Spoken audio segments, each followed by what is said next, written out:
Attend ചെയ്ത് കഴിഞ്ഞാൽ നമുക്ക് എപ്പോഴും ജോലി കിട്ടണമെന്നില്ല.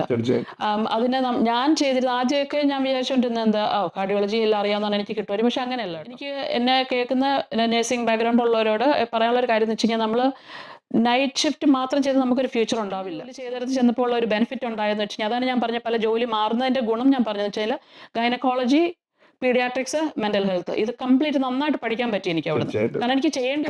Welcome back to our channel 101 with success. അതായത് 101 കോൺവെർസേഷൻ. ഇന്ന് നമ്മുടെ അതിഥി എത്തിയിരിക്കുന്നത് ബെറ്റി വർഗീസ്. കാർഡിഫിൽ, അതായത് വെയിൽസിലെ കാർഡിഫിൽ അഡ്വാൻസ് ക്ലിനിക്കൽ പ്രാക്ടീഷണറായിട്ട് ബാൻഡ് 8C വർക്ക് ചെയ്യുന്നു. വർഷങ്ങൾ NHS പ്രാക്ടീസ് ചെയ്യുന്നു. പല മേഖലകളിൽ കഴിവ് തെളിയിച്ച വ്യക്തിയാണ് Betty Varghese. Thank you for joining us today. എൻ്റെ പേര് ബെറ്റി വർഗീസ്. ഞാൻ കാർഡിഫ് ആൻഡ് വെയിലിൻ്റെ ഭാഗമായിട്ട് തന്നെ എപ്പോഴും വർക്ക് ചെയ്യുന്നു. ഞാൻ UK വന്നിട്ട് ഒരു 21 വർഷത്തോളം ആകുന്നു. 21 വർഷമായി. നമുക്ക് ചേച്ചിയുടെ ഹിസ്റ്ററി തുടങ്ങിയാലോ? എങ്ങനെ UK എത്തിപ്പെട്ടു? എന്തായിരുന്നു അതിന് മുന്നോടിയായിട്ടുള്ള? നമ്മൾ നേരത്തെ കോൺവെർസേഷൻ ചേച്ചി പറഞ്ഞു ചേച്ചി അവിടെ ഡിപ്ലോമ ചെയ്തിട്ടുണ്ട്, അത് ചേച്ചി ഹെൽപ്പ് ചെയ്തു. അതിനെപ്പറ്റി ഒന്ന് പറയാൻ പറ്റും? ജനിച്ചതും വളർന്നതും അരിങ്കാവ് എന്ന സ്ഥലത്താണ്. അത് കൊല്ലം ജില്ലയിലെ പുനലൂരിനടുത്തുള്ള ഒരു മലയോര പ്രദേശമാണ്. 93 to 97 ആണ് BSc നഴ്സിംഗ് ചെയ്തത്. അപ്പം ആ സമയത്ത് ബേസിക്കലി അന്നും ഇൻട്രസ്റ്റ് മെഡിസിന് പോകാനായിരുന്നു. പിന്നെ നമ്മുടെ നാട്ടിൽ അന്നത്തെ എൻട്രൻസിന്റെ ഒരു സക്സസ് റേറ്റും കാര്യം നമുക്ക് അന്ന് 4 മെഡിക്കൽ കോളേജ് ഉണ്ടായിരുന്നുള്ളൂ കേരളത്തിൽ. അപ്പോൾ അതാണ് അങ്ങനെ അഡ്മിഷൻ അവിടെ ഒരു ബുദ്ധിമുട്ടായപ്പം പിന്നെ നമ്മൾ BSc നഴ്സിംഗ് അടുത്ത ഒരു ചാനലിലേക്ക് മാറി, എത്രയേ ഉള്ളൂ. അപ്പം നഴ്സിംഗ് ഇഷ്ടമായിരുന്നു, ഇഷ്ടമില്ലാതെ അല്ല പോയത്. തീർച്ചയായിട്ടും നാട്ടിലാണ്. SRM കോളേജ് ചെന്നൈയിലാണ്. അതെ. അപ്പം അവിടെ നിന്ന് ഡിഗ്രി BSc നഴ്സിംഗ് എനിക്ക് തോന്നുന്നു ഇന്ത്യയിലെ ഏകദേശം തമിഴ്നാട്ടിലെ 2ാമത്തെ ബാച്ചാണ് ഞങ്ങൾ. അപ്പം BSc നഴ്സിംഗ് 97 പാസ്സായി. അതെ, ഞാൻ BSc നഴ്സിംഗ് കഴിഞ്ഞിട്ട് മദ്രാസ് അപ്പോളോ ഹോസ്പിറ്റലിൽ വർക്ക് ചെയ്തു. ആ സമയത്താണ് ബാംഗ്ലൂർ വൊക്കാർഡ് ഹോസ്പിറ്റൽ ഹാർട്ട് ഇൻസ്റ്റിറ്റ്യൂട്ടിന്റെ വൊക്കാർഡിൽ. അപ്പം അതിന്റെ ഒരു അഡ്വർടൈസ്മെന്റ് കണ്ടു. അവർ സ്കോളർഷിപ്പ് ചെയ്ത സ്റ്റുഡൻസിന് കാർഡിയോളജി സ്പെഷ്യലൈസേഷൻ PG ഡിപ്ലോമ ചെയ്യുന്നതായിട്ട്. അതെ അതെ. അപ്പം അതിന് അപ്ലൈ ചെയ്തു. ഭാഗ്യം ദൈവാനുഗ്രഹം ഒക്കെ ആയിട്ട് കിട്ടിയത്. ഞങ്ങൾക്ക് 5 പേർക്കാണ് ഹോൾ ഇന്ത്യയിൽ നിന്ന് കിട്ടിയത്. അപ്പം അത് ഫുൾ സ്കോളർഷിപ്പിൽ ചെയ്തുകൊണ്ടിരുന്ന സമയത്ത് നമ്മുടെ കാർഡിഫ് ആൻഡ് വെയിൽ NHSന്റെ ഇന്റർവ്യൂ ഉണ്ടെന്ന് അറിഞ്ഞു. അങ്ങനെ അപ്ലൈ ചെയ്തു. അപ്പം ബാംഗ്ലൂർ വെച്ച് ഇന്റർവ്യൂ ഉണ്ടായിരുന്നു. അങ്ങനെ ഇന്റർവ്യൂ പാസ്സായി. ഡിപ്ലോമ ചെയ്ത് post basic diploma in cardio thoracic nursing, അതാണ് ഡിപ്ലോമ ചെയ്തത്. അപ്പം അതിൻ്റെ കാർഡിയോളജിയിൽ സ്പെഷ്യലൈസേഷൻ ആയതുകൊണ്ട് അവർ ഡയറക്റ്റ് എനിക്ക് കാർഡിയോളജി തന്നെ ഇവിടെ കാർഡിഫ് ആൻഡ് വെയിലിന്റെ ലാൻഡോ ഹോസ്പിറ്റലിൽ കാർഡിയോളജിയിൽ. തീർച്ചയായിട്ടും. അതെ അതെ. ഞാനിവിടെ 2003 വന്നു. 2003 ഇവിടെ വന്നപ്പോഴുണ്ടായ ഒരു അനുഭവം ഒന്ന് പങ്കുവെക്കും. എങ്ങനെയാണ് ഇവിടുത്തെ ഒരു അനുഭവം, ചലഞ്ചസ്, അല്ലെങ്കിൽ ഇവിടുത്തെ സിസ്റ്റം അഡാപ്റ്റ് ചെയ്യാൻ? നാട്ടിൽ ജോലി ചെയ്തുകൊണ്ടിരുന്ന സമയത്താണ് ഇങ്ങോട്ട് വരുന്നത്. അപ്പൊ അത് എത്രമാത്രം ഇവിടെ റിഫ്ലക്ട് ചെയ്യാൻ പറ്റി എന്നൊക്കെ ഒരു 2003 ഡയറക്റ്റ് റിക്രൂട്ട്മെന്റ് ആയിരുന്നു കാർഡിഫ് ആൻഡ് വെയിൽ NHS ഹെൽത്ത് ബോർഡിന്റെ. അപ്പം ഇവിടെ വന്നപ്പോൾ നമുക്ക് ഒത്തിരി സ്ട്രഗിൾ ചെയ്യേണ്ടി വന്നില്ല ഹോസ്പിറ്റൽ സൈഡിൽ. കാരണം നമുക്ക് ഡയറക്റ്റ് റിക്രൂട്ട്മെന്റ് ആയ കാരണം അക്കോമഡേഷൻ ആയാലും ബാക്കിയുള്ള സപ്പോർട്ടുകളെല്ലാം അവർ ഒത്തിരി നന്നായിട്ട് ചെയ്തു. അതിന് ഒത്തിരി എനിക്ക് കാർഡിഫ് ആൻഡ് വെയിലുമായിട്ട് എനിക്ക് അവരോട് ഒത്തിരി ബഹുമാനമുണ്ട്, ഒത്തിരി നന്ദിയുണ്ട്. ഒരു കാലഘട്ടത്തിൽ ഒരുപാട് പേര് കയറി അക്കോമഡേഷൻ ഒക്കെ ചലഞ്ച് ആയിട്ട് മാറുന്ന കാലഘട്ടത്തിൽ അന്ന് ആ കാർഡിഫ് ആൻഡ് വെയിൽ ബോർഡ്, അതായത് അവർ പ്രൊവൈഡ് ചെയ്തെന്ന് പറയുന്നത് വളരെ ഇമ്പോർട്ടൻറ്റ്. അതെ. അപ്പം ഞങ്ങൾ വന്നിട്ട് അന്ന് ഞങ്ങൾ അഡാപ്റ്റേഷൻ പോയിട്ട് 6 മാസം ഞങ്ങൾക്ക് അഡാപ്റ്റേഷൻ ആണ്. ഈ 6 മാസത്തെ സമയത്ത് ആദ്യം വരുന്ന ഓരോ ബാച്ചിലെ കുട്ടികൾക്ക്, ഓരോ കാൻഡിഡേറ്റ്സിന് അവർ അക്കോമഡേഷൻ അവർ പ്രൊവൈഡ് ചെയ്യുമായിരുന്നു. പിന്നെ നമ്മുടെ സാലറിയിൽ നിന്ന് കുറച്ച് പിടിക്കും, പിന്നെ നമ്മൾ റെന്റ് പേ ചെയ്യും ഒപ്പം തന്നെ. പക്ഷേ നമ്മൾ ആദ്യം വന്ന സമയത്ത് നമുക്ക് പോക്കറ്റ് മണി ആയിട്ട് 250 പൗണ്ട്, പിന്നെ നമുക്ക് കുറച്ച് ദിവസത്തേക്കുള്ള ഫുഡ് കാര്യങ്ങൾ, തീർച്ചയായിട്ടും. പിന്നെ ടിക്കറ്റ് ഫുൾ ഫ്രീ ടിക്കറ്റ് ആണ്. നമുക്ക് ആകും പോകും വളരെ ചെറിയ എമൗണ്ട് നമുക്ക് ചിലവായുള്ളൂ. അറൌണ്ട് 5 to 10,000 റുപ്പീസിന് ഇടയ്ക്ക് നമുക്ക് ചിലവാകും വിസ പ്രോസസ്സിങ്ങിന് വേണ്ടി മാത്രം. ബാക്കി ഫുൾ ഫ്രീ ആയിട്ടാണ്. ഞങ്ങളുടെ ഒരു ബാച്ച് എനിക്ക് തോന്നുന്നു ഒരു 50ഓളം കുട്ടികളുണ്ടായിരുന്നു. ക്രോണിക് കെയറിൽ ഞാൻ എൻ്റെ കരിയർ സ്റ്റാർട്ട് ചെയ്തു. 6 മാസം ആയപ്പോഴേക്കും അഡാപ്റ്റേഷൻ എല്ലാം കഴിഞ്ഞു. പിൻ നമ്പറിന് വേണ്ടി അപ്ലൈ ചെയ്തു. പിൻ നമ്പർ കിട്ടി. പിന്നെ ഞാൻ ക്രോണിക് കെയറിൽ തന്നെ കണ്ടിന്യൂ ചെയ്തു. ബാൻഡ് 5 ബേസിക്കലി അന്ന് ബാൻഡ് 5 അല്ല. അന്ന് ഞങ്ങൾ വരുമ്പം അഡാപ്റ്റേഷന് മുന്നേ നമ്മൾ B ഗ്രേഡ്, അഡാപ്റ്റേഷൻ കഴിഞ്ഞ് ക്വാളിഫൈഡ് ആകുമ്പോൾ D ഗ്രേഡ്, അങ്ങനെയായിരുന്നു അന്ന്. ഞാൻ 2003-2004 കാര്യമാണ്. തീർച്ചയായിട്ടും. അത് ബാൻഡ് സിസ്റ്റം വന്നിട്ട് ഇപ്പൊ കുറച്ച് വർഷങ്ങളായിട്ടുള്ളൂ. അതിനുശേഷം അങ്ങനെ ഡി ഗ്രേഡിൽ വർക്ക് ചെയ്തുകൊണ്ടിരുന്നു. അപ്പം കൊറോണറി കെയർ കാർഡിയോളജി എൻ്റെ ഒരു ബാക്ക്ഗ്രൗണ്ട് ആയ കാരണം നമുക്ക് ഒത്തിരി എൻജോയ് ചെയ്തു ശരിക്കും പറഞ്ഞാൽ. സ്ട്രഗിൾ എന്ന് പറയാൻ വേണ്ടിയിട്ട് അന്ന് കാരണം നമ്മൾ ഫാമിലിയൊക്കെ വരുന്നതിന് വേണ്ടി നമ്മൾ ഫ്രീ ആണല്ലോ. അപ്പം അതിനുശേഷമുള്ള ഒത്തിരി സ്ട്രഗിൾ ചെയ്ത മാതിരി ആ സമയത്തൊന്നും തോന്നിയിരുന്നില്ല. കാരണം അന്നത്തെ അനുഭവം എങ്ങനെയാണ്? ഇപ്പം അന്നത്തെ പോലെ ഈ ലാംഗ്വേജ് ഒരു പ്രശ്നമായിരുന്നു? അതായത് നമ്മൾ ഒരു കടയിൽ സാധനം മേടിക്കാനോ അല്ലെങ്കിൽ അങ്ങനെയുള്ള ഒരു പ്രശ്നങ്ങളൊക്കെ ഉണ്ടായിരുന്നു? എനിക്ക് അത്ര ലാംഗ്വേജിന്റെ ബുദ്ധിമുട്ടുകൾ തോന്നിയിട്ടില്ല. കാരണം ഞാൻ ഡിഗ്രി ചെയ്തത് മദ്രാസിലാണ്, പിന്നെ PG ഡിപ്ലോമ ചെയ്തത് ബാംഗ്ലൂരാണ്. അപ്പം ലാംഗ്വേജ് അതെ, അത് വലിയൊരു ബാരിയറായിട്ട് തോന്നിയിരുന്നില്ല. പക്ഷെ ആദ്യം വന്ന സമയത്തുള്ളൊരു ബുദ്ധിമുട്ട് വെച്ചാൽ ഇവര് പേഷ്യൻസ് അല്ലെങ്കിൽ റിലേറ്റീവ്സ് ഫോൺ വിളിക്കുമ്പം ഇവരുടെ ആ ഒരു ആക്സെന്റ് നമുക്ക് പെട്ടെന്ന് മനസ്സിലാവത്തില്ലല്ലോ. അപ്പം ക്വാളിഫൈഡ് ആകുമ്പോൾ നമ്മൾ ഫോൺ എടുത്തേ പറ്റുള്ളൂ. ബി ഗ്രേഡ് അഡാപ്റ്റേഷൻ ചെയ്യുമ്പോൾ നമ്മൾ ഫോൺ എടുത്തില്ലെങ്കിലും കുഴപ്പമില്ല, കാരണം മറ്റുള്ള സീനിയേഴ്സ് ഉണ്ടാവും. ഇപ്പം നമ്മൾ ഫുള്ളി ക്വാളിഫൈഡ് ആയി കഴിയുമ്പോൾ തീർച്ചയായിട്ടും എല്ലാ multi discipline team members phone ചെയ്യും. അപ്പൊ നമ്മൾ എല്ലാം അറ്റൻഡ് ചെയ്യണം. ആദ്യമൊക്കെ ഒരു ചെറിയൊരു ടെൻഷൻ ഉണ്ടായിരുന്നു, കാരണം ഇവർ സ്പീഡിൽ സംസാരിക്കാൻ നമുക്ക് ആ ഒരു ആക്സെന്റ് തിരിച്ചു പറയാൻ പറ്റില്ല പെട്ടെന്ന്. അതെ അതെ. പക്ഷേ എന്റെ കൂടെ വർക്ക് ചെയ്തവരൊക്കെ അന്ന് ഞാൻ ആ കൊറോണറി കെയറിൽ ഇന്ത്യൻ അല്ലെങ്കിൽ ഒരു ഏഷ്യൻ ആയിട്ട് ഇന്ത്യൻ ആയിട്ട് ബേസിക്കലി ഞാൻ മാത്രമേ ഉണ്ടായിരുന്നുള്ളൂ. അപ്പൊ അവർ അത്രയും നമുക്ക് ഭയങ്കര സ്നേഹം, നമ്മുടെ അടുത്ത് ഭയങ്കര സ്നേഹവും കാര്യങ്ങളൊക്കെ ഭയങ്കര സപ്പോർട്ടീവ് ആയിരുന്നു. തീർച്ചയായിട്ടും. മാത്രമല്ല വെൽഷ് ആക്സെന്റ് എന്ന് പറയുന്നത് നമുക്ക് പെട്ടെന്ന് പിടിച്ചെടുക്കാൻ പറ്റുന്ന ഒരു ആക്സെന്റാണ്. കാരണം ഇംഗ്ലണ്ടിന്റെ അല്ലെങ്കിൽ ലണ്ടന്റെ ആ ഒരു ആക്സെന്റ് അല്ലെങ്കിൽ സ്കോട്ട്ലൻഡിന്റെ ഒരു ആക്സെന്റ് അല്ല. അതെ അതെ, അവരുടെ ഡയലോഗ്സ് ഡിഫറെന്റ് ആണ്. അപ്പം നമുക്ക് വെൽഷ് ഇംഗ്ലീഷ് എന്ന് പറയുന്ന കുറഞ്ഞ അവർ സ്ലോയിലാണ് സംസാരിക്കായിരുന്നു കുറച്ച്. കാരണം നമ്മൾ ഒരിക്കലും നമ്മുടെ ലാംഗ്വേജ് സംസാരിക്കാൻ പാടില്ല എന്നൊരു സ്ട്രിക്റ്റ് ആയിട്ട് ഒരു റൂൾ ഉണ്ടായിരുന്നു അന്നത്തെ മാനേജ്മെന്റ് ഉണ്ടായിരുന്നു. കാരണം അല്ലെങ്കിൽ നമ്മൾ സംസാരിക്കുന്ന എന്താന്ന് കേട്ടോണ്ടിരിക്കുന്ന പേഷ്യൻസ് മനസ്സിലാവില്ല, അതൊരു ഇൻസൾട്ട് മാതിരിയാവും അവർക്ക് ഫീൽ ചെയ്യും. അപ്പൊ അതൊരു പോസിറ്റീവായിട്ട് ഞാൻ അന്ന് എടുത്തത്. തീർച്ചയായിട്ടും. അതെ അതെ. അപ്പം എൻ്റെ കൂടെ ഒരു 2-3 ഫിലിപ്പിനോസ് ഒക്കെ ഉണ്ടായിരുന്നു. അപ്പം അവര് അവരുടെ ലാംഗ്വേജ് സംസാരിക്കുന്നത് അവർ റെസ്ട്രിക്ട് ചെയ്യുമായിരുന്നു ഒരു സർട്ടൻ ലെവൽ വരെ. ഓക്കെ, അതെ. അപ്പം അത് കഴിഞ്ഞ് 2003 കൊറോണറി കെയറിൽ വന്ന് ഞാനൊരു 6-7 വർഷത്തോളം ഞാൻ അവിടെ ജോലി ചെയ്തു. കാർഡിഫ് ആൻഡ് വെയിൽ ലാൻഡ് ഹോസ്പിറ്റലിന്റെ കൊറോണറി കെയറിൽ. അപ്പൊ ചെറിയ യൂണിറ്റ് ആണ് കൊറോണറി കെയർ എന്ന് പറഞ്ഞാൽ കാർഡിയാക്കിന്റെ ഒരു 5 ബെഡിന്റെ ഉള്ളൂ. പക്ഷെ അക്യൂട്ട് ആയിട്ടുള്ള ഒരു യൂണിറ്റ് കുറവായിരുന്നു. കാരണം ആരും ഡിപ്പാർട്ട്മെന്റ് വിട്ട് പോകത്തില്ല, എല്ലാവരും വളരെ ഹാപ്പി ആയിട്ടുള്ള അബ്സല്യൂട്ട്ലി. അപ്പം ഞാൻ നമുക്കിങ്ങനെ ഇടയ്ക്ക് നമുക്ക് ഇന്റർവ്യൂസ് ഉണ്ടാവും എന്ന് വെച്ച് കഴിഞ്ഞാൽ നമ്മുടെ പ്രോഗ്രഷന് വേണ്ടിയിട്ടുള്ള ഗേറ്റ് വേ അപ്രൈസൽസ് ഉണ്ട്. അപ്പൊ മാനേജർ ഇങ്ങനെ സജസ്റ്റ് ചെയ്തു, ഇത്രയും ക്വാളിഫിക്കേഷൻസ് ഉണ്ട്, ഇത്രയും വന്നിട്ട് ഇത്ര നാളായി, ഒരു അടുത്ത ഡിപ്പാർട്ട്മെന്റിൽ നിന്ന് ട്രൈ ചെയ്ത് നോക്ക്. അങ്ങനെ ഞാൻ 2007-2008 സമയത്ത് സ്ട്രോക്ക് യൂണിറ്റിന്റെ ഡെപ്യൂട്ടി മാനേജറായിട്ട് ഞാൻ സെക്കൻഡ്മെന്റ് ആയിരുന്നു. അത് കാർഡിഫ് ആൻഡ് വെയിൽ തന്നെ, അത് തന്നെ. അങ്ങനെ അപ്ലൈ ചെയ്തു, അതിന് സെക്കൻഡ്മെന്റ് ആയിട്ട് കിട്ടി. അപ്പം മാനേജ്മെന്റ് തുടങ്ങി സെക്കൻഡ്മെന്റ് ആകാൻ എനിക്കൊരു സമാധാനം ഉണ്ടായിരുന്നു. ഇഷ്ടമല്ലെന്നുണ്ടെങ്കിൽ തിരിച്ച് കാർഡിയോളജിയിൽ വരാമല്ലോ, കാരണം എന്റെ സ്പെഷ്യാലിറ്റി അല്ല അത്. തീർച്ചയായിട്ടും നമ്മുടെ വേക്കൻസി അവിടെ കാണും അവര്. എന്തായാലും നമ്മൾ സെക്കൻഡ്മെന്റ് ആകാൻ നമ്മൾ തിരിച്ചു വന്നു കഴിഞ്ഞാൽ നമുക്ക് തീർച്ചയായിട്ടും. അതെ അതെ. അപ്പൊ ഞാൻ പോയി. അപ്പം മാനേജ്മെന്റ് ഒത്തിരി എനിക്ക്, കാരണം മാസ്റ്റേഴ്സ് അപ്പൊ ഞാൻ തുടങ്ങിയിരുന്നു, മാസ്റ്റേഴ്സ് ചെയ്യാൻ തുടങ്ങിയ കാരണം ഇതെല്ലാം. അതെ അതെ. എന്തുകൊണ്ടാണ് മാസ്റ്റേഴ്സ് ചെയ്യാനുള്ള ഒരു താല്പര്യം, അല്ലെങ്കിൽ എന്തായിരുന്നു അതിലൊരു മോട്ടിവേഷൻ? അതെ, അപ്പം എന്റെ ചെറുപ്പം തൊട്ട് എന്റെ ഒരു ഡ്രീം ആയിരുന്നു ഒരു കാർഡിയോളജിസ്റ്റ് ആകുന്നുള്ളതായിരുന്നു. സത്യം പറഞ്ഞാൽ സ്കൂളിൽ പഠിക്കുന്ന സമയത്ത് ഒരു മെഡിസിൻ ആയിരുന്നു ഇഷ്ടം. അപ്പം അന്നൊക്കെ ഡോക്ടർ ആകുക എന്നുള്ളതായിരുന്നു ശരിക്കും പറഞ്ഞാൽ ഇൻട്രസ്റ്റ്. അപ്പം കാർഡിയോളജിയിൽ വന്നു കഴിഞ്ഞപ്പോൾ വീണ്ടും കാർഡിയോളജിസ്റ്റിനെ കാണുമ്പോൾ എനിക്കും അങ്ങനെ ഒന്ന് ആവണം, എനിക്കങ്ങനെ ആയാൽ എന്താ, അങ്ങനെ ഒരു ഭയങ്കര ഒരു ഇഷ്ടമായിരുന്നു മനസ്സിൽ. അപ്പം ഞാൻ വീണ്ടും ചിന്തിച്ചു, ഇനി എനിക്ക് വേണമെങ്കിൽ മെഡിസിന് പോകാമല്ലോ, അങ്ങനെ ചിന്തിച്ചു. പക്ഷേ 2 ചെറിയ കുട്ടികൾ, ഫാമിലി, മെഡിസിന് പോയുള്ള ഒരു നെഗറ്റീവ് സൈഡ് എന്ന് വെച്ച് കഴിഞ്ഞാൽ അവർക്ക് അവിടെ ബേഴ്സറിയോ കാര്യങ്ങളൊന്നും കിട്ടത്തില്ല. ഫുൾ ഫണ്ടിങ് നമ്മൾ തന്നെ ചെയ്യണം, പ്ലസ് ഫുൾ ടൈം എഡ്യൂക്കേഷനാണ്. അപ്പൊ എനിക്ക് മാനേജ് ചെയ്യാൻ പറ്റും. അങ്ങനെ എന്റെ masters 2000 masters in advance clinical പ്രാക്ടീസിലാണ് ചെയ്തത്.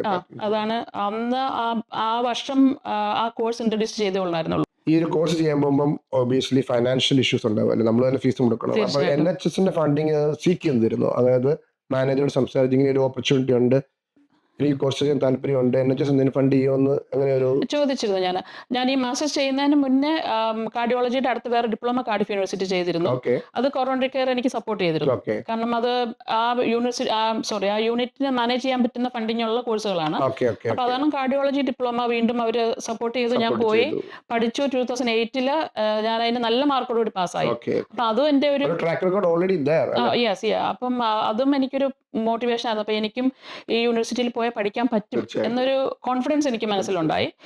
അപ്പൊ അതിനുശേഷം മാസ്റ്റേഴ്സിനെ കുറിച്ച് ഞാൻ ചിന്തിച്ചു. അപ്പൊ മാസ്റ്റേഴ്സ് ചെയ്യാൻ തുടങ്ങിയ സമയത്ത് ഞാനിങ്ങനെ എൻ്റെ മാനേജറോട് ചോദിച്ചു, എനിക്ക് ഫണ്ടിങ് തരാൻ പറ്റുമോ, അറ്റ്ലീസ്റ്റ് ഒരു സ്റ്റഡി ലീവ് കിട്ടുമെന്ന് ചോദിച്ചു. കിട്ടിയില്ല. They don't even give funding. ഒരു സ്റ്റഡി ലീവ് ഓപ്പർച്യൂണിറ്റി പോലും തന്നില്ല. ഒന്നും തന്നില്ല. കാരണം ഞാനൊരു ബാൻഡ് 5 ആയിരുന്നു. കാരണം ഒരു ബാൻഡ് 5 മാസ്റ്റേഴ്സ് കൊണ്ട് അവർക്ക് കാര്യമില്ല. തീർച്ചയായും. കാരണം അവർക്ക് അത് Trust യൂണിറ്റിന് എന്താണ് അതെ useful? അബ്സല്യൂട്ട്ലി അവർക്ക് യൂണിറ്റിന് ബെനിഫിഷ്യൽ ആവുന്ന കാര്യങ്ങളെ അവർ ഫണ്ട് ചെയ്യത്തുള്ളൂ. അല്ലാതെ ഒരു ഇൻഡിവിജ്വലിന്റെ പ്രോഗ്രസ് ചെയ്യത്തില്ല എന്നല്ല, പക്ഷെ അത് മ്യൂച്വലി അവർക്ക് ഡിപ്പാർട്ട്മെന്റിനും കൂടെ യൂസ് ആവണമല്ലോ. അതാ എന്ത് ബെനിഫിറ്റ് ആണ് യൂണിറ്റ് ഉണ്ടാകുന്നത് അവർ they have to report to their seniors. Absolutely. അപ്പം Directors അതെ അതെ ആ ലെവലിൽ അപ്രൂവൽ വേണമായിരിക്കും. അതെ. അപ്പം അവർ പറഞ്ഞു ഇല്ല, മാസ്റ്റേഴ്സ് ചെയ്യാൻ വേണ്ടിയുള്ള ഫണ്ടിങ് ബാൻഡ് 5 കൊടുക്കാൻ പറ്റില്ല. ബാൻഡ് 7 ഒക്കെ ആണെങ്കിലേ ഉള്ളൂ. ആ സമയത്താട്ടോ ഞാൻ 2007 2008 സമയമാണ് പറയുന്നത്. ആ സമയത്ത് മാനേജേഴ്സിന് പോലും മാസ്റ്റേഴ്സ് ലെവൽ ഡിഗ്രി അവർ പ്രൊപ്പോസ് ചെയ്ത് വരുന്നേ ഉള്ളൂ. ഓക്കെ അപ്പൊ ഒരു ബാൻഡ് 5 ഒരിക്കലും ഒരു മാസ്റ്റേഴ്സിന്റെ സപ്പോർട്ട് കൊടുക്കത്തില്ല. ഇല്ല, അവർ കൊടുക്കില്ല, തരത്തില്ല അവര്. അപ്പൊ എനിക്കൊരു ചലഞ്ചായിട്ട് എനിക്ക് ഒരു വിഷമം തോന്നി. എനിക്കൊന്ന് പഠിക്കണമെന്ന് ആഗ്രഹമുള്ളവരെ നമുക്ക് പോകാൻ പറ്റുമെന്ന് വിചാരിച്ചു. ഓക്കെ, അപ്പം എനിക്ക് പഠിക്കണമെന്ന് ആഗ്രഹമുണ്ട്. അപ്പൊ ഞാൻ തന്നെ സമയം കണ്ടെത്തി ചെയ്തേ പറ്റുള്ളൂ. വേറെ ഒരു മാർഗ്ഗം ഞാൻ കണ്ടില്ല എൻ്റെ മുന്നിൽ. അങ്ങനെ എൻ്റെ ഡ്യൂട്ടി സാറ്റർഡേ സൺഡേ മൺഡേ എന്നുള്ള രീതിയിൽ ഞാൻ നൈറ്റ് ഷിഫ്റ്റ്. കാരണം ചൈൽഡ് കെയർ ഇഷ്യൂ ആയിരുന്നു അന്ന് എനിക്ക്. മോൾക്ക് അന്ന് ഇയർ 2 ഇയർ 3 പഠിക്കുന്നുള്ളൂ. അത്രയും പ്രായമുള്ളൂ. പ്രൈമറി സ്കൂൾ 2 പേര്, 2 മക്കളാണ് എനിക്ക്. അപ്പോൾ 2 പേരും പ്രൈമറി സ്കൂളിൽ ആയതേ ഉണ്ടായിരുന്നുള്ളൂ. അപ്പോൾ അവരെ രാവിലെ സ്കൂളിൽ വിട്ടിട്ട് വേണം ഞാൻ കോളേജിൽ പോകാൻ. നൈറ്റ് കഴിഞ്ഞ് വന്നിട്ട് സ്കൂളിൽ അവരെ വിട്ടിട്ട് വേണം ഞാൻ കോളേജിൽ പോകാനായിട്ട്. അത്രയും എൻ്റെ ഒരു മെന്റൽ എഫേർട്ട് എടുത്താണ് ശരിക്കും പറഞ്ഞത്. അതെ അതെ, ഞാൻ ഡെഡിക്കേറ്റഡ് ആവാൻ എനിക്ക് ഇഷ്ടമായിരുന്നു ശരിക്കും പറഞ്ഞാൽ. കാരണം എൻ്റെ ഒരു ആഗ്രഹമാണല്ലോ. അങ്ങനെ ഫണ്ടിങ്ങും അതെ, സ്റ്റഡി ലീവും അതെ. സ്റ്റഡി ലീവ് കിട്ടിയില്ല. എൻ്റെ ആനുവൽ ലീവ് എടുത്ത് ഒക്കെ ഞാൻ പോയിട്ടുള്ള ഒരുപാട് മാസങ്ങളും ഉണ്ട്. മുമ്പോട്ട് പറയും, പക്ഷേ ഇതിനെ കോഴ്സ് ചെയ്തുകൊണ്ട് different Roots you can go. അതെ അതെ അതെ. അപ്പം അങ്ങനെ 2013 ഗ്രാജുവേഷൻ കഴിഞ്ഞു. നല്ല സ്കോറോടെ ഗ്രാജുവേഷൻ കഴിഞ്ഞു. ആ സമയത്ത് ഈ ഹെൽത്ത് ബോർഡിലല്ല, ന്യൂപോർട്ടിൽ ഹോസ്പിറ്റൽ, റോയൽ ഗവൺമെന്റ് ഹോസ്പിറ്റൽ, അത് Aneurin Bevan health board, different health ബോർഡാണ്. മാസ്റ്റേഴ്സ് ചെയ്തപ്പോൾ അതെ അതെ കോഴ്സ് കഴിഞ്ഞിട്ട് അപ്പം ഞാനിവിടെ ബാൻഡ് 5 മാസ്റ്റേഴ്സ് കഴിഞ്ഞിട്ട് ഞാൻ ബാൻഡ് 5 വർക്ക് ചെയ്തോണ്ടിരിക്കുക. അപ്പം എനിക്കൊരു മനസ്സിന് ഭയങ്കര വിഷമം. ഈ ഇത്രയും സ്ട്രഗിളും ചെയ്ത് ഫാമിലിയെ വിട്ടിട്ട് നമുക്ക് ബെനിഫിറ്റ് ഉണ്ടാവണമല്ലോ. അപ്പം കാരണം എത്രമാത്രം സ്ട്രഗിൾ ചെയ്തെന്ന് എനിക്ക് നന്നായിട്ട് അറിയാം. ഈ ഫാമിലി ലൈഫും കാര്യങ്ങളും ജോലി നൈറ്റ് ഷിഫ്റ്റും കാര്യങ്ങളും എല്ലാം കഴിഞ്ഞിട്ടാണ് നമ്മൾ ഇത്രയും ഹൈ ലെവലിലൊരു മാർക്കൊക്കെ വാങ്ങിച്ച് മാസ്റ്റേഴ്സ് കഴിഞ്ഞപ്പം അതിനൊരു ഔട്ട്പുട്ട് ഉണ്ടാവണമല്ലോ. അപ്പം അങ്ങനെ ഞാൻ ബാൻഡ് 7 ഓപ്പർച്യൂണിറ്റി ഇങ്ങനെ അടുത്ത ഹെൽത്ത് ബോർഡിൽ വന്നപ്പം കാർഡിയോളജിയിൽ വന്നപ്പോൾ ഞാൻ നോക്കി അപ്ലൈ ചെയ്തു ഞാൻ. അപ്പൊ അവരെന്നെ ഇന്റർവ്യൂവിന് വിളിച്ചു. കാരണം എന്റെ ബാക്ക്ഗ്രൗണ്ട് മുഴുവൻ കാർഡിയോളജി ആയ കാരണം ഇന്റർവ്യൂവിന് വിളിച്ചു. ഇന്റർവ്യൂവിന് ചെന്നപ്പം വളരെ സക്സസ്ഫുൾ ആയിട്ട് കഴിഞ്ഞു. ഞാൻ വീട്ടിലിവിടെ വരുന്നതിന് മുന്നേ തന്നെ അവർ വിളിച്ചിട്ട് ചോദിച്ചു ഈ കാര്യങ്ങളൊക്കെ എങ്ങനെ അറിയാം. ഞാൻ പറഞ്ഞു ഞാൻ ബാംഗ്ലൂർ വോക്കാട് ഹോസ്പിറ്റലിൽ വർക്ക് ചെയ്തതിന്റെ ആ ഒരു വലിയ ബെനിഫിറ്റ് എനിക്കുണ്ടായിരുന്നു. കാരണം കാർഡിയോ തൊറാസിക്ക് കൂടുതൽ ഞാൻ പഠിച്ചിട്ട് വന്നേ. കൊറോണറി കെയർ എന്ന് പറഞ്ഞാൽ പ്യൂർ കാർഡിയോളജി മെഡിക്കൽ സൈഡാണ്. കാർഡിയോ തൊറാസിക് എന്ന് പറഞ്ഞാൽ ഇൻക്ലൂഡിങ് സർജിക്കൽ സൈഡും കൂടി. അപ്പൊ അവർക്ക് അത് ഭയങ്കര ഇഷ്ടപ്പെട്ടു.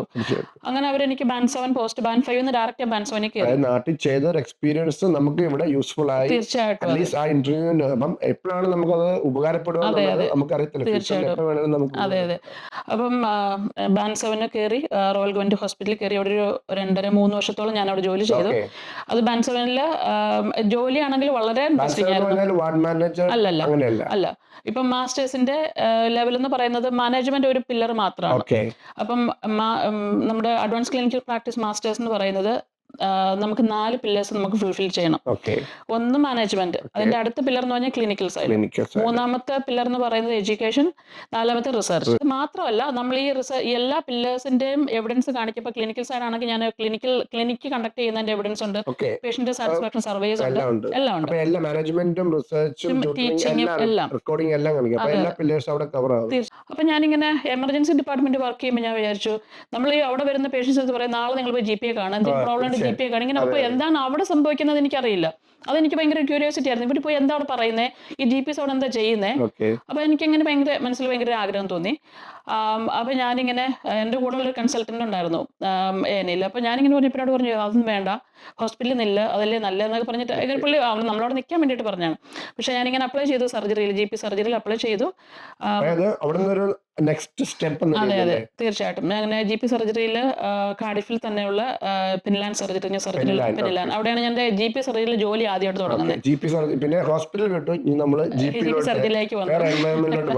അതെ, അപ്പൊ നമ്മുടെ കംഫർട്ട് സോൺ വിട്ടു പോയി വേറൊരിടത്തോട്ട് നമ്മൾ വന്നു. അതാണ് എനിക്ക് പറയാനുള്ളത്. സർജറിയിൽ വന്നു കഴിഞ്ഞപ്പോൾ ഞാൻ അങ്ങനെ ബാൻഡ് 8 കയറി.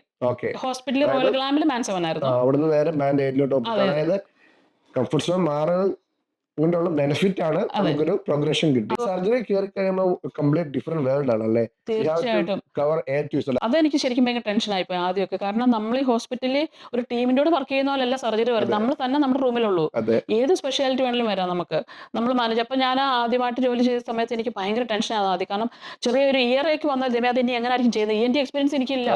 അതിന് എന്ത് ചെയ്യും, എക്സ്പീരിയൻസ് ഇല്ലെന്ന് വെച്ച് കഴിഞ്ഞാൽ ഏനിയിൽ കണ്ട ആ ഒരു ഫീൽ എല്ലാം നമുക്ക് സർജറിയിൽ പേഷ്യൻസ് വരുമ്പം നമ്മൾ തന്നെ ഡിസൈഡ് ചെയ്ത് നമ്മൾ തന്നെ പേഷ്യന്റ് റൂമിൽ കാണുന്നു. അപ്പുറത്ത് പോയി എപ്പോഴും ഓടിപ്പോയി ഒരാളോട് ചോദിക്കാൻ പറ്റില്ല. കൂടെ നമുക്ക് ഒരു 3-4 ഡോക്ടേഴ്സ് ഉണ്ടാവും, GPs. അവരുടെ പേഷ്യന്റ് അവർ ബിസി ആയിരിക്കും. അതേപോലെ തന്നെ നമുക്ക് ഹോം വിസിറ്റ് ഉണ്ടാവും. GPs ചെയ്യുന്ന അതേ റോട്ട് തന്നെ നമ്മൾ ചെയ്യണം. ഹോം വിസിറ്റിൽ പോയി അങ്ങനെ പല പേഷ്യൻസുമായിട്ട് നമുക്ക് ഇന്ററാക്ട് ചെയ്യാനും കമ്മ്യൂണിറ്റി മെഡിസിൻ എന്താണെന്നുള്ളത് കുറെ നമ്മൾ പഠിച്ചു വന്നത് ഗ്രാജുവലി. തീർച്ചയായിട്ടും എല്ലാ ദിവസവും അറിയാത്ത ഒരുപാട് കാര്യങ്ങൾ അടുത്ത വ്യക്തിക്ക് അറിയാമായിരിക്കും. ചിലപ്പോൾ നേഴ്സിംഗ് ഓക്സിലറി ആയിരിക്കാം, നമുക്കറിയാത്ത ഒരുപാട് കാര്യങ്ങൾ ആ വ്യക്തിക്ക് അറിയാമായിരിക്കും. നമ്മൾ അവിടെ അടുത്ത് ഒരുപാട് കാര്യങ്ങൾ പഠിക്കും. അപ്പൊ നമ്മൾ ഈ സർജറിയിൽ വരുമ്പോഴും സർജറി ജോലി ചെയ്ത പ്രാക്ടീസ് നേഴ്സസ് ഉണ്ട്. പ്രാക്ടീസ് നേഴ്സസ് അല്ല എന്റെ റോളല്ല നമ്മൾ ചെയ്യുന്നത്. നമ്മൾ മെഡിക്കൽ ടീമിലാണ് വർക്ക് ചെയ്യുന്നത്. പ്രാക്ടീസ് നേഴ്സസ് എന്ന് വെച്ചാൽ നേഴ്സിംഗ് സൈഡിൽ വർക്ക് ചെയ്യുന്നത്. അപ്പൊ എനിക്ക് ആ പ്രാക്ടീസ് നേഴ്സസ് എന്താ ചെയ്യുന്നതെന്ന് പോലും അറിയത്തില്ല. ഇപ്പോഴും വലിയ ഐഡിയ ഇല്ല, കാരണം ഞാൻ ആ ഒരു ലെവലിൽ വർക്ക് ചെയ്തിട്ടില്ല, ആ ഒരു ഏരിയയിൽ വർക്ക് ചെയ്തിട്ടില്ലാത്തതുകൊണ്ട്. പക്ഷെ നമ്മൾ എല്ലായിടത്തും ഒരുപാട് പഠിക്കാറുണ്ട്. സർജറിയിൽ അവിടെ വർക്ക് ചെയ്തു ഒരു 6 മാസത്തോളം ഞാൻ അവിടെ ജോലി ചെയ്തു. ഞാൻ ബാരിയിൽ റേവൻസ്കോട്ട് ഞാൻ സർജറിയിൽ ജോയിൻ ചെയ്തു. അപ്പൊ ബാൻഡ് 8A അടുത്തൊരു സ്റ്റേജ് ബാൻഡ് 8B കയറി. കാരണം അപ്പൊ നമ്മൾ കുറച്ചുകൂടെ കോൺഫിഡന്റ് ആയി, സർജറിയിൽ പേഷ്യന്റ് വന്നു കഴിഞ്ഞാൽ മാനേജ് ചെയ്യാൻ പറ്റും. അപ്പൊ ഒരു 6 മാസത്തെ എക്സ്പീരിയൻസ് കൊണ്ട് നമ്മൾ ഒത്തിരി പഠിച്ചു ശരിക്കും. അതെ, അപ്പം ഇവിടെ വന്നപ്പം ഗൈനക്കോളജി ഓപ്പർച്യൂണിറ്റി കിട്ടിയില്ല, മെന്റൽ ഹെൽത്ത് പേഷ്യന്റ് മാനേജ് ചെയ്യാനുള്ള ഓപ്പർച്യൂണിറ്റി കിട്ടിയില്ല. കാരണം അതിന് സ്പെസിഫൈഡ് ആയിട്ടുള്ള ആൾക്കാരുണ്ട് അവിടെ. അപ്പം GPs ഗൈനക്കോളജി സ്പെഷ്യലൈസ് ചെയ്ത ആൾക്കാർ 1-2 പേരുണ്ടായിരുന്നു. അപ്പൊ എനിക്ക് അതിനൊരു ഓപ്പർച്യൂണിറ്റി കിട്ടിയില്ല. ബാക്കിയുള്ള എല്ലാ പേഷ്യൻസും നമ്മൾ മാനേജ് ചെയ്യുന്നു. പിന്നെ നമുക്കൊരു ബെനിഫിറ്റ് സർജറിയിൽ വന്നപ്പോൾ ഉള്ള ബെനിഫിറ്റ് എന്ന് വെച്ചാൽ കാർഡിയോളജി ബാക്ക്ഗ്രൗണ്ട് ഭയങ്കര ഒരു നല്ലൊരു എക്സ്പീരിയൻസ് ആണ് ശരിക്കും. അത് എനിക്ക് പറയാതിരിക്കാൻ പറ്റില്ല.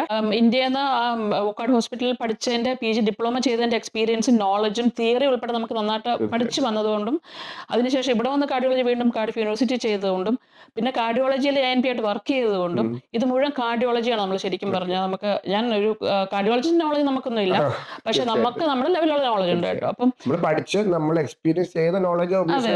തീർച്ചയായിട്ടും അപ്പം അതൊരു വലിയ എക്സ്പീരിയൻസ്. സർജറിയിൽ നമുക്ക് വലിയൊരു ബെനിഫിറ്റ് ആയിരുന്നു. മാത്രമല്ല സർജറിയിൽ വന്നതിന്റെ വേറൊരു വലിയ ബെനിഫിറ്റ്, എമർജൻസി ഡിപ്പാർട്ട്മെന്റ് വർക്ക് ചെയ്തത് ഏറ്റവും വലിയൊരു ബെനിഫിറ്റ്, വലിയൊരു എക്സ്പീരിയൻസ് ആണ്. കാരണം മൾട്ടി സ്പെഷ്യാലിറ്റി നമ്മൾ പഠിക്കുന്നത്, എത്ര സ്ട്രെസ്സിൽ നമ്മൾ വർക്ക് ചെയ്യാൻ പഠിക്കും. കാരണം ഏനിയിലെ സിറ്റുവേഷൻ നമുക്കറിയാലോ, എപ്പോഴും തിരക്കായിരിക്കും അവിടെ നമുക്ക് എക്സ്പീരിയൻസ് ഉണ്ടെന്നുണ്ടെങ്കിൽ നമുക്ക് എവിടെ പോലും സർവൈവ് ചെയ്യാൻ പറ്റും. ഒരു തിരക്കില്ല സർജറിയിൽ തിരക്കുണ്ടോന്ന് ചോദിച്ചാൽ തിരക്കുണ്ട്, പക്ഷെ ഡിഫറെന്റ് ആയിട്ടുള്ള ഒരു തിരക്കാണ്. കാരണം ഇവിടെ നിന്ന് വെച്ച് കഴിഞ്ഞാൽ നമുക്ക് 10 minutes അപ്പോയിന്റ്മെന്റ് ആണ് പേഷ്യന്റ്. ഒരു പേഷ്യന്റ് വന്നു, പേഷ്യന്റിനെ കൺസൾട്ട് ചെയ്യുന്നു, പ്രിസ്ക്രൈബ് ചെയ്യുന്നു, മെഡിസിൻ പ്രിസ്ക്രൈബ് ചെയ്യുന്നു, ഇൻവെസ്റ്റിഗേഷൻ റിക്വസ്റ്റ് ചെയ്യണമെങ്കിൽ അത് ചെയ്യും. പിന്നെ അതിന്റെ ഫോളോ അപ്പും കാര്യങ്ങളും ഉണ്ട്. റേവൻസ്കോട്ടൺ സർജറിയിൽ ഞാൻ വർക്ക് ചെയ്തുകൊണ്ട സമയത്ത് ഒരു 1.5 വർഷം കഴിഞ്ഞപ്പം ഞാൻ ഈ ഹോസ്പിറ്റലിന്റെ മാത്രം സർജറിയുടെ മാത്രം ഭാഗമല്ല, ഞാൻ ഔട്ട് ഓഫ് ഓഫീസിൽ വർക്ക് ചെയ്യുന്നുണ്ടായിരുന്നു. 1-1 ഭാഗമാണ്, 1-1 ഭാഗമാണ്. അപ്പം ഈ ഔട്ട് ഓഫ് ഓഫീസിൽ വർക്ക് ചെയ്തുകൊണ്ടിരുന്ന ഒരു സ്റ്റാഫ് എന്നോട് ഇങ്ങനെ പറഞ്ഞു, അവൻ വർക്ക് ചെയ്യുന്ന സർജറിയിൽ ഒരു വേക്കൻസി ഉണ്ട്, അപ്ലൈ ചെയ്യാമോ, അവർക്ക് ഒരാളെ നോക്കുന്നുണ്ട്, ഒരു ഡോക്ടറിന്റെ മറ്റേണിറ്റി പോകുന്നുണ്ട്, അപ്പൊ അതിന്റെ കവറിന് വേണ്ടിയിട്ടാന്ന് പറഞ്ഞു. നിന്റെ നമ്പർ ഓൾറെഡി കൊടുത്തിട്ടുണ്ടോന്ന് പറഞ്ഞു. അപ്പൊ ഞാനിങ്ങനെ ഒരു ദിവസം ഒരു മൺഡേ ഡ്യൂട്ടി ഞാൻ സമയത്ത് ഞാൻ ഒരു കോൾ വന്നു, ഇന്ന് ഉച്ച കഴിഞ്ഞിട്ട് ഒന്ന് കാണാൻ വരാം ചോദിച്ചു. എന്റെ സീനിയർ മാനേജർ ആയിരുന്നു. അപ്പൊ വേറെ സർജറിയാണ്, അത് ഈലി എന്ന് പറഞ്ഞ സ്ഥലത്താണ് ഇവിടെ. അല്ലല്ല, ഡിഫറെന്റ് ഗ്രൂപ്പാണ്. അങ്ങനെ ഞാൻ അവിടെ പോയി. അതും കാർഡിഫിൽ തന്നെയാണ്, ഈലി എന്ന് പറഞ്ഞ സ്ഥലത്താണ്. അവിടെ പോയി കഴിഞ്ഞ് ഇപ്പം ചെന്നപ്പോ എന്താണ്, മാനേജറുണ്ട്, സീനിയർ GP ഉണ്ട്. ആ GP ആണ് മറ്റേണിറ്റിക്ക് പോകുന്നത്. അപ്പൊ പുള്ളിക്കാരിയാണ് എന്റെ ഇന്റർവ്യൂ ചെയ്യുമ്പോൾ. ഞാനൊരു ഇന്റർവ്യൂ പ്രതീക്ഷിച്ചല്ല അവിടെ പോയത്, ഞാൻ ജസ്റ്റ് വെറുതെ ഒരു വിസിറ്റിന് പോയതാ. അപ്പൊ അവരെന്റെ ബാക്ക്ഗ്രൗണ്ട് കേട്ടപ്പോൾ ഞങ്ങൾ ഇങ്ങനെ ഒരാളെയായിരുന്നു നോക്കിക്കൊണ്ടിരുന്നത്. പ്രത്യേകിച്ച് കാർഡിയോളജി എക്സ്പീരിയൻസ് ഒക്കെ ഞങ്ങൾക്ക് ഒത്തിരി ഇഷ്ടമാണ്. അങ്ങനെ ആൾ വേണം എന്ന് പറഞ്ഞ് അവരുടെ സെക്കൻമെന്റിലല്ല എടുത്തത്, പെർമനന്റ് പോസ്റ്റ് തന്നെ എടുത്തു. അങ്ങനെ അവിടെ കയറി. അപ്പം നമുക്ക് ആ ബാൻഡ് 8B ഹയർ ലെവലിലോട്ടുള്ള Okay. പോസ്റ്റ് അവർക്ക് എന്തായാലും എന്നെ വേണം.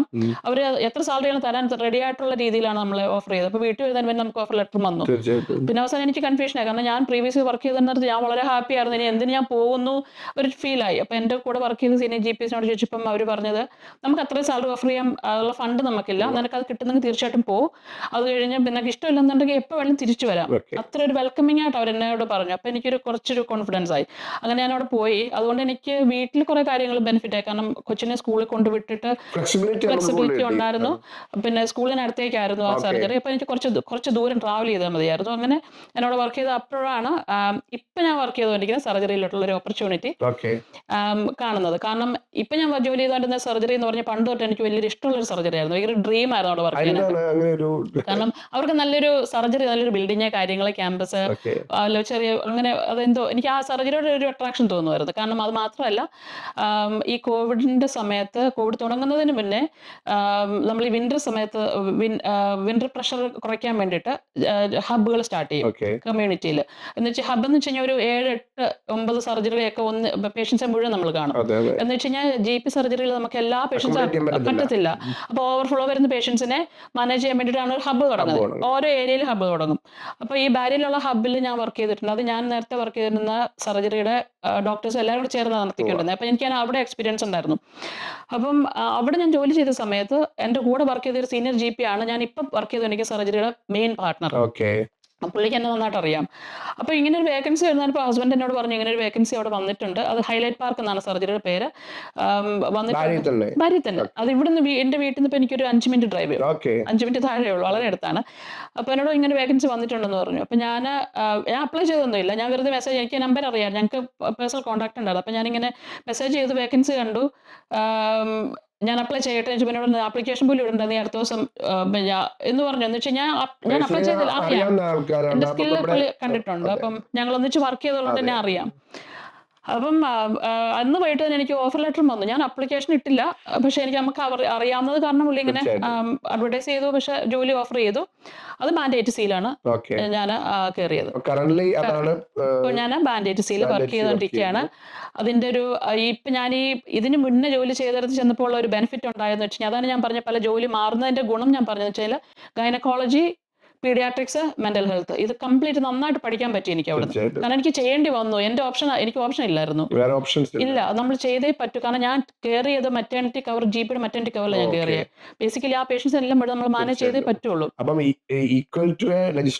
തീർച്ചയായിട്ടും അതെ ലെവലിലാണ് ഇപ്പൊ വർക്ക് ചെയ്തുകൊണ്ടിരിക്കുന്നത്. പണ്ട് ഒരു ഡോക്ടർ ആണോ എന്ന് ആഗ്രഹിച്ച് നടന്ന ആ ആഗ്രഹം ഇപ്പോൾ ഓൾട്ടർനേറ്റീവ് റൂട്ടിൽ കൂടി ആണെങ്കിൽ പോലും ചെയ്യാൻ എനിക്ക് പറ്റുന്നുണ്ട്. അങ്ങനെ എല്ലാ സ്പെഷ്യാലിറ്റിയും കംപ്ലീറ്റ് 100% സ്പെഷ്യാലിറ്റിയിൽ ജോലി ചെയ്യാനായിട്ട് ഇപ്പം എനിക്ക് പറ്റുന്നുണ്ട്. വളരെ സന്തോഷമായിട്ട് പോകുന്നു. അതിനിടയ്ക്ക് നമുക്ക് നമ്മുടെ സ്കില്ല് ചെയ്യുമ്പോൾ റോട്ടാന്ന് വെച്ച് കഴിഞ്ഞാൽ ഹൗസ് കോൾ ഉണ്ടാവും. ദിവസം ഒരു പേഷ്യന്റ് ചിലപ്പോൾ ഒന്നും കാണില്ല, ചിലപ്പോൾ ഒരു ഡിപ്പെൻസ് അപ്പോൺ സർജറി ഇത്ര തിരക്കാന്നനുസരിച്ചിരിക്കും. ഒരു പേഷ്യന്റ് ഒന്നീ കെയർ ഹോമിൽ അല്ലെങ്കിൽ വീട്ടിലെവിടെയും പോയി കാണേണ്ടി വരും. ഹൗസ് കോൾ ഉണ്ട്. പിന്നെ അതുപോലെ ഞാൻ റിക്വസ്റ്റ് ചെയ്യുന്ന ബ്ലഡിന്റെ അല്ലെങ്കിൽ എല്ലാ ഇൻവെസ്റ്റിഗേഷൻ റിസൾട്ട്സ്, അത് എക്സ്റേ ആവാം, സ്കാൻ ആവാം, ബ്ലഡ് റിസൾട്ട്, എല്ലാ കാര്യങ്ങളും നമുക്ക് തന്നെയാണ് വരുന്ന റിസൾട്ട്. ആ റിസൾട്ട് നമ്മൾ തന്നെ നോക്കണം, നമ്മൾ തന്നെ ഡീൽ ചെയ്യണം. പേഷ്യന്റ് റിവ്യൂ ചെയ്യണം, പേഷ്യനെ വിളിക്കാം, പേഷ്യനെ റെഫർ ചെയ്യണമെങ്കിൽ ഹോസ്പിറ്റലിലേക്ക് റെഫർ ചെയ്യാം. ഫുൾ നമ്മൾ സെയിം GP ചെയ്യുന്ന എക്സാക്ട്ലി സെയിം അത് തന്നെയാണ് ഇപ്പോൾ ചെയ്തുകൊണ്ടിരിക്കുന്നത്. എല്ലാ ഇൻവെസ്റ്റിഗേഷൻ്റെ റിസൾട്ട് നമ്മളാണ് അതിന് റെസ്പോൺസിബിൾ, വേറെ ആരും അത് എടുക്കത്തില്ല. ഞാൻ റിക്വസ്റ്റ് ചെയ്യുന്ന ബ്ലഡ് റിസൾട്ട് എൻ്റെ പേരിലാണ് വരുന്നത്, അത് ഞാനാണ് ഡീൽ ചെയ്യേണ്ടത്. അപ്പോൾ അങ്ങനെ Day 1 തൊട്ടുള്ള ചിൽഡ്രൻ ഉൾപ്പെടെ എല്ലാ സ്പെഷ്യാലിറ്റിയും എല്ലാം കവർ ചെയ്യുന്നുണ്ട്, മെന്റൽ ഹെൽത്ത് ഉൾപ്പെടെ. തീർച്ചയായിട്ടും മെന്റൽ ഹെൽത്ത് എന്നൊക്കെ പണ്ട് പീഡിയാട്രിക്സ് എന്ന് കേൾക്കുമ്പോൾ എനിക്ക് പേടിയായിരുന്നു. അപ്പോൾ അവർ ഗ്രാജുവലി എൻ്റെ സീനിയർ GPs അന്ന് ഞാൻ വർക്ക് ചെയ്യുന്ന സമയത്ത് എനിക്ക് ആദ്യമേ ഒരു 5 വയസ്സിന് മുകളിലോട്ടുള്ള കുട്ടികളെ നോക്കാൻ തന്നു. അതിനുശേഷം ഇപ്പം Day 1 തൊട്ടുള്ള എല്ലാ പീഡിയാട്രിക് കേസസും കാണാനുള്ള ഒരു കോൺഫിഡൻസ്. കരിയർ സ്വിച്ച് ചെയ്തുകൊണ്ടാണ് ഈ ലെവലിൽ എത്തിയെന്ന് പറഞ്ഞു. ഇപ്പം കാർഡിഫിൻ വെയിലില് ബാൻഡ് 5 കാർഡിയോളജി യൂണിറ്റിൽ നിൽക്കുമായിരുന്നെങ്കിൽ ചേച്ചി ഈ ലെവലിൽ എത്തുമായിരുന്നോ? എനിക്ക് തോന്നുന്നില്ല. ഞാൻ ഇന്നും ചിലപ്പോൾ ഒരു ബാൻഡ് 5 തന്നെ ജോലി ചെയ്തേനെ. കാരണം അവിടെ വേറെ ഒന്നും കൊണ്ടല്ല, കാർഡിയോളജിയിൽ ഓപ്പർച്യൂണിറ്റീസ് കുറവാണ്. കാരണം വളരെ കംഫർട്ടബിൾ ആയിട്ടുള്ള ഒരു സ്ഥലമാണ് കാർഡിയോളജി എന്ന് പറയുന്നത്. അവിടുന്ന് ആൾക്കാരും അങ്ങനെ വിട്ടുപോകില്ല. ആൾക്കാർ പോകത്തില്ല, ഒരു മൂവ്മെന്റ് ഇല്ല. നമ്മൾ എന്നും ഒരു ലെവലിൽ തന്നെ വർക്ക് ചെയ്യും. മാത്രമല്ല ഞാൻ അവിടെ കുറേ വർഷം പെർമനന്റ് നൈറ്റ് ചെയ്തായിരുന്നു. ഓക്കെ. എനിക്ക് എന്നെ കേൾക്കുന്ന നഴ്സിംഗ് ബാക്ക്ഗ്രൗണ്ട് ഉള്ളവരോട് പറയാനുള്ള ഒരു കാര്യം എന്ന് വെച്ച് കഴിഞ്ഞാൽ, നമ്മൾ നൈറ്റ് ഷിഫ്റ്റ് മാത്രം ചെയ്ത് നമുക്കൊരു ഫ്യൂച്ചർ ഉണ്ടാവില്ല. നമുക്ക് കുറച്ചുകൂടെ സാലറി കിട്ടുമായിരിക്കും, കാരണം ഔട്ട് ഓഫ് ഹവേഴ്സിന്റെ പേയ്മെന്റ് വരുമ്പോൾ. പക്ഷേ അത് മാത്രമേ നമുക്ക് ബെനിഫിറ്റ് ഉള്ളൂ. നമ്മൾ ഡേയിലുള്ള ടീമിനെ കാണുന്നില്ല. നമ്മളൊരു മൾട്ടി ഡിസിപ്ലിനറി ടീമിലാണ് വർക്ക് ചെയ്യുന്നത്. ആൾക്കാരായിട്ടുള്ള ഇന്ററാക്ഷൻ ഇല്ല. നൈറ്റിന് പോയി ഡ്യൂട്ടി ചെയ്ത് നമ്മൾ വീട്ടിൽ തിരിച്ചു വരുന്നു, വീട്, ജോലി, ആ ഒരു പാറ്റേണിൽ നമ്മൾ അങ്ങനെ പോകും. നമുക്കൊരു ഫ്യൂച്ചർ ഉണ്ടാവണമെങ്കിൽ നമ്മൾ പലരുമായിട്ടും പല മൾട്ടി ഡിസിപ്ലിനറി ടീമിൽ നമുക്ക് ഡിസ്കഷൻസ് ഉണ്ടാവും, പേഷ്യൻസിന്റെ മാനേജ്മെന്റും കാര്യങ്ങളെല്ലാം ഉണ്ടാവും. നമ്മളെല്ലാം കോൺഫിഡൻസ് ആ ടീമിന് ഉണ്ടാകണം, അല്ലെങ്കിൽ നമ്മുടെ മാനേജറിന് ഉണ്ടാകണം. അതെ, എന്റെ മാനേജർ പണ്ട് എന്നോട് പറയായിരുന്നു, ഈ നൈറ്റ് ഷിഫ്റ്റിൽ നിന്ന് വെളിയിൽ വന്നില്ലെന്ന് എനിക്കൊരു ഫ്യൂച്ചർ ഉണ്ടാവില്ലെന്ന് എന്നോട്. അന്നൊക്കെ ഞാൻ അത്ര ഈസി ആയിട്ട് ഞാൻ കുഴപ്പമില്ല അങ്ങനെ പോട്ടെ എന്ന് പറഞ്ഞു പോവായിരുന്നു. പക്ഷെ അങ്ങനെയല്ല, ഞാനത് മനസ്സിലാക്കിയത് ഞാൻ റോയൽ ഗ്വൻഡിൽ പോയതിന് ശേഷം. കാരണം ഞാൻ നൈറ്റിൽ നിന്ന് സ്ട്രൈറ്റ്, ഞാൻ പറഞ്ഞല്ലോ, ബാൻഡ് 5 നൈറ്റിൽ നിന്ന് പെർമനന്റ് പോസ്റ്റ് ചെയ്ത് ഞാൻ നേരെ പോയി ബാൻഡ് 7ലേക്ക്. അപ്പൊ ആ ബാൻഡ് 7 പോയി കഴിഞ്ഞപ്പോൾ ഡേ മാത്രമേ ചെയ്തിട്ടുള്ളൂ, നൈറ്റ് ചെയ്തിട്ടില്ല. അവിടെ നൈറ്റ് ഇല്ലായിരുന്നു എനിക്ക്. പിന്നെ അതിന് ശേഷം റോയൽ ഗ്ലാമിൽ വന്നപ്പോഴാണ് വീണ്ടും ഞാൻ നൈറ്റ് ചെയ്യാൻ തുടങ്ങി. തീർച്ചയായിട്ടും അതെ. ഡേ ടൈം ആകുമ്പോൾ നമുക്ക് ഒത്തിരി ആൾക്കാരായിട്ട് പരിചയം ഉണ്ടാവും. അതെ അതെ. അതിന്റെ വേറൊരു വലിയൊരു എക്സാമ്പിളാണ്, ഞാനിപ്പോൾ ഔട്ട് ഓഫ് ഓഫീസിൽ വർക്ക് ചെയ്ത, ഔട്ട് ഓഫ് ഓഫീസ് റോയൽ ഗ്ലാമിൽ വർക്ക് ചെയ്തുകൊണ്ട സമയത്ത് എൻ്റെ കൂടെ വർക്ക് ചെയ്ത എൻ്റെ ഒരു കൊളീഗാണ് അടുത്ത GP സർജറിയിലെ വേക്കൻസി എന്നെ അവൻ അങ്ങോട്ട് റെക്കമെൻഡ് ചെയ്തത്. അപ്പോൾ അവൻ അങ്ങനെ പറഞ്ഞതുകൊണ്ടാണ് എനിക്കൊരു ബാൻഡ് 8A 8Bയിലോട്ട് അല്ലെങ്കിൽ 8Cയിലോട്ട് കയറാൻ പറ്റി. തീർച്ചയായിട്ടും അത് കാരണം അപ്പം നമുക്ക് എത്ര സ്കിൽ ഉണ്ടെങ്കിലും നമ്മൾ എക്സ്പോസ്ഡ് അല്ലെന്നുണ്ടെന്ന് വെച്ചാൽ മറ്റുള്ളവർക്ക് നമ്മൾ അറിയില്ല എന്നുണ്ടെങ്കിൽ നമുക്കൊരു ഓപ്പർച്യൂണിറ്റി കിട്ടാൻ അധികം ഇല്ല. വേക്കൻസീസ് ഒബിയസ്ലി വരും, എന്നാൽ പോലും നമുക്ക് ഇപ്പോൾ എന്നെ പേഴ്സണലായിട്ടൊരു GPക്ക് അറിയാവുന്നത് കൊണ്ടാണ് ആപ്ലിക്കേഷൻ പോലും ഇടാതെ എനിക്ക് പുള്ളി ഒരു ജോലി തന്നത്. കാരണം നമ്മുടെ സ്കിൽ എത്ര ഉണ്ടെന്ന് അവർക്ക് അറിയാം, അവിടെ കണ്ട് മനസ്സിലാക്കിയിട്ടുള്ളത്. അപ്പോൾ നമ്മളൊരു നൈറ്റ് ഷിഫ്റ്റ് മാത്രം ഹോസ്പിറ്റലിൽ ചെയ്തുകൊണ്ടിരുന്നു കഴിഞ്ഞാൽ നമുക്ക് ആരുമായിട്ടൊരു ഇന്ററാക്ഷൻ അധികം ഉണ്ടാകത്തില്ല. അതുപോലെ തന്നെ വേറൊരു ഇമ്പോർട്ടൻ്റ് ആയിട്ടുള്ള ഒരു അഡ്വൈസ് എനിക്ക് പറയാനുള്ളത് വെച്ച് കഴിഞ്ഞാൽ, നമ്മൾ വർക്ക് ചെയ്യുന്ന ഒരു സ്ഥലത്ത് തന്നെ ഒരിക്കലും വർക്ക് ചെയ്യാൻ വേണ്ടി ശ്രമിക്കരുത്. വർഷങ്ങളോളം അവിടെ തന്നെ നിൽക്കരുത്.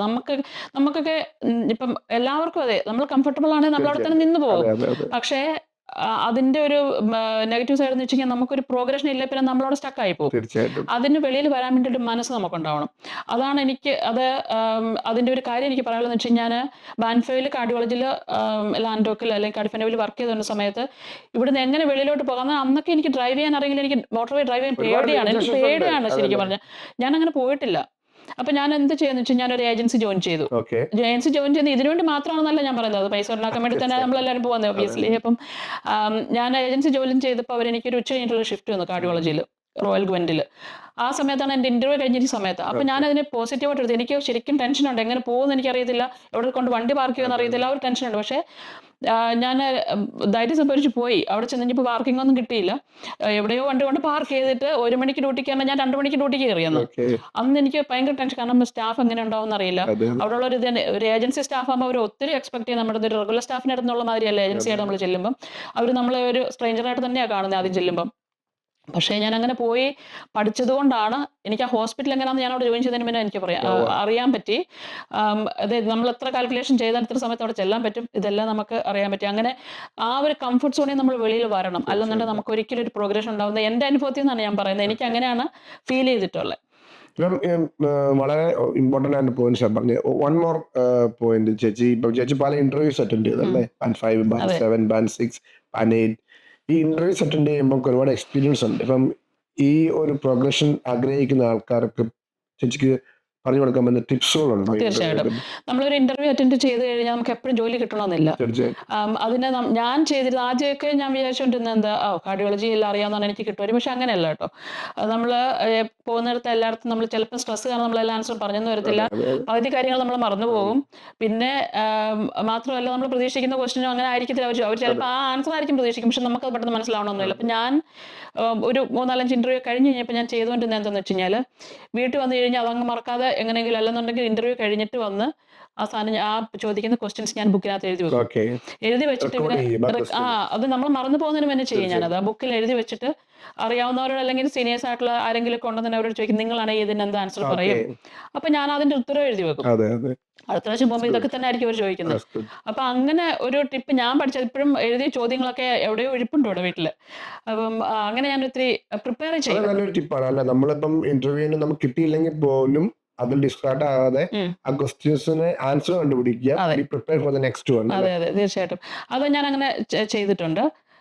പിന്നെ എൻ്റെ ഒരു ലെവലിൽ വർക്ക് ചെയ്യുന്ന ആൾക്കാരുടെ അടുത്തൊക്കെ ഞാൻ സംസാരിക്കാറുണ്ടായിരുന്നു, അവരുടെ അടുത്ത് നിന്നൊക്കെ ഒത്തിരി ഹെൽപ്പൊക്കെ ചോദിക്കാറുണ്ടായിരുന്നു. ഒരു ട്രസ്റ്റ് പ്രോഗ്രഷൻ നോക്കുന്ന പോലെ അല്ലല്ലോ ആ ട്രസ്റ്റ് മാറി അടുത്ത ട്രസ്റ്റിലോട്ട് പോകുമ്പോൾ, അല്ലെങ്കിൽ ആ NHS ട്രസ്റ്റ് തന്നെ മാറി GP-ലോട്ട് പോകുന്നുണ്ട്. അപ്പൊ അങ്ങനെ ഒരു പിവറ്റ് ചെയ്തുകൊണ്ടാണ് may be it's an opportunity. അതെ അത് അങ്ങനെ കാണുന്ന ആൾക്കാരും ഉണ്ട്. കാരണം നമ്മൾ ഒരിടത്ത് തന്നെ നിന്നിട്ട് ആ ഒരു ഹെൽത്ത് ബോർഡിൽ തന്നെ വർക്ക് ചെയ്യുന്നതിനെക്കാട്ടി ബെറ്റർ വേറെ ഹെൽത്ത് ബോർഡ് ഇന്ന കാൻഡിഡേറ്റിന് കാർഡിഫ് ആൻഡ് വെയിൽ എക്സ്പീരിയൻസ് ഉണ്ട്, ഇന്ന കാൻഡിഡേറ്റിന് അനർബൽ എക്സ്പീരിയൻസ് ഉണ്ട്. അപ്പൊ പിന്നെ അവർക്ക് കുറച്ച് നോളജ് ഉണ്ടായിരിക്കും. നോളജ് ട്രാൻസ്ഫർ അവരുടെ ട്രസ്റ്റിന് യൂസ്ഫുൾ ആണ്. അവിടെ മറ്റു ട്രസ്റ്റിലെ നോളജ് ആണല്ലോ ഈ ആള് കൊണ്ടുവരുന്നത്.